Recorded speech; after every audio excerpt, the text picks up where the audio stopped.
Let me first of all admit that in the archaic laws of the Criminal Code Act and the Penal Code Act that were enacted probably before I was born, you see the sections, maybe section 373 of the Criminal Code Act that governs the Southern region, and maybe section 391 of the Penal Code Act. You see traces of criminalizing defamation. However, some states, knowing that some of those provisions were part of what we inherited from the colonial masters, who wanted to shield themselves from the painful hands of the freedom fighters, they now criminalized anybody that will bring their actions to disrepute. And that was the reason for all this defamation, purported as a criminal offense. But when nations saw that criminalizing defamation may stifle free speech, because if you go to the Constitution, section 39, freedom of expression is generously couched to say a man has the right to receive idea and information and has the right to express it the way he deems fit without undue interference.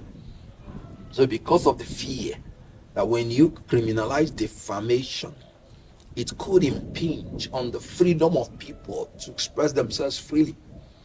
Because the greatest secret of the success in a democracy is accountability and transparency. So when people are allowed to express themselves freely, they hold the government in power accountable, and the government will become transparent. And that is why they made copious provisions in civil proceeding for any human being that is claiming he's defamed to pursue the civil remedies. So the question now is this: why is Afe Babalola pursuing the criminal remedies? Why don't he pursue the civil remedies? In the civil remedies, the two parties will bring their reasons why they made the comment, and an independent and impartial judge will look at them dispassionately and reach a judgment. In a criminal proceeding, it is no longer an offense against Afe Babalola. It's an offense against the state. And the burden of proof is no longer on Farotimi. The burden of proof is now on the state. And they need to prove it beyond reasonable doubt. Farotimi has the right to remain silent until after the trial without saying anything. So taking him to a criminal court, where even in the modern law of Ekiti State, they have jettisoned defamation, I want to presume, in their state laws as a crime. Lagos has jettisoned it. Now, I was worried about the statement from Afe Babalola Chambers that if Farotimi can prove himself, he will be released. That has actually portrayed them as colluding with the security agencies, because it is not in their power to release. So confessing that if Farotimi says this, he will be released, is trying to say that they are in collusion with the security agency, that they have the power to detain him and release him. That's the implication. Confirming our fears that this is an intimidation. Why arrest Farotimi before you conclude your investigation? The Supreme Court has made it clear. You don't arrest a man and run around for investigation. You would have concluded your investigation, then you will arraign him in court. Then why go to court to get a remand order to remand him in prison? You just want to intimidate him and punish him unheard. They were saying, I heard that they've invited him to come and he didn't come, and that was why the remand order. Excuse me, before that time, Farotimi granted a press interview that, look, oh, he's here, that they know where to get him. They know where to serve him any paper. Meaning he is actually owning up public that he has not received any summon or any paper. He said there is a conspiracy, and he said no Nigerian should cry for his freedom. That all Nigerians should insist that they should take him to court.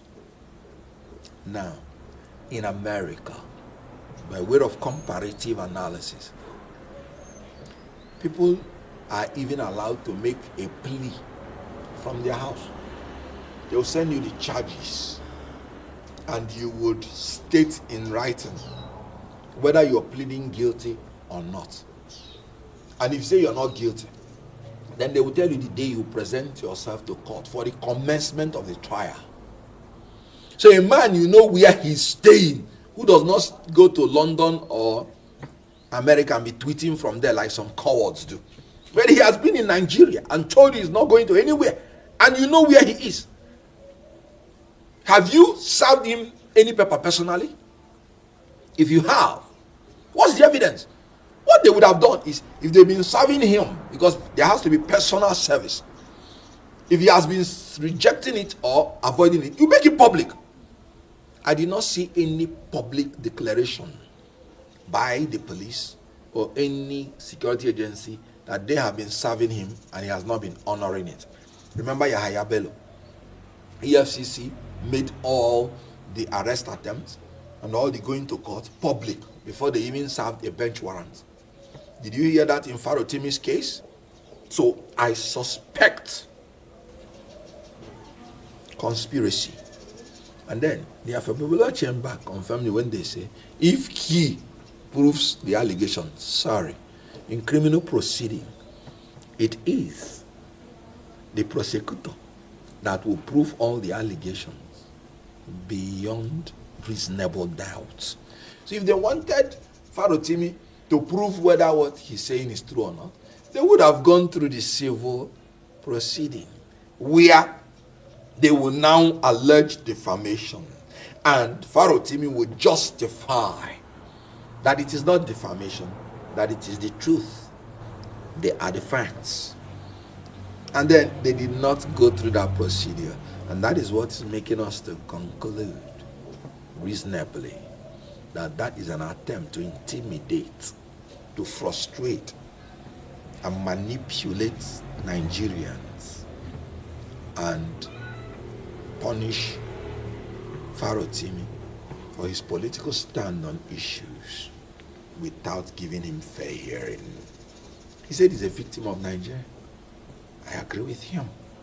So what they would have done is that they would have filed the charges publicly, told Farotimi, come and defend yourself. He comes to court on the day, defends himself, and then the court will decide. Why remand him? Anytime you start remanding anybody, you've already started punishing him.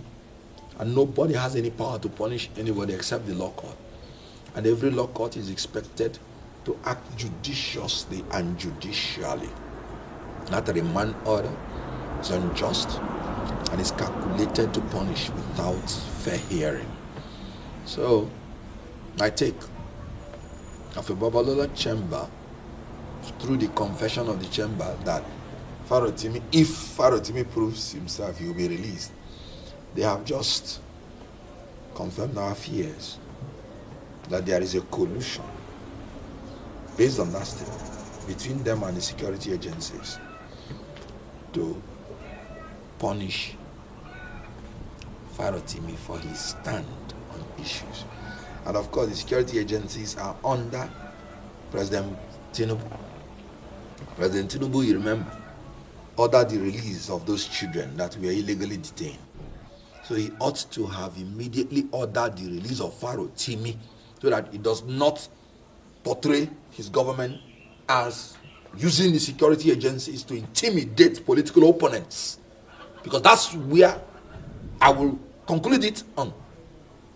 Because he's a political opponent. And worldwide, anything you do to a political opponent, the people of the world have the right to interpret it that you want to intimidate a political opponent. If you ask me, I would say I believe that this is still an intimidation of political opponents, and they should desist from it. Release Farotimi unconditionally and allow him to have his day in court if they believe that he committed any offense, based on archaic, outdated, purported defamation offense, which is no longer existing in the books of some of the advanced states in Nigeria that do not want to impinge free speech, like Lagos. So it's just a ruse. He's just a victim of Nigeria.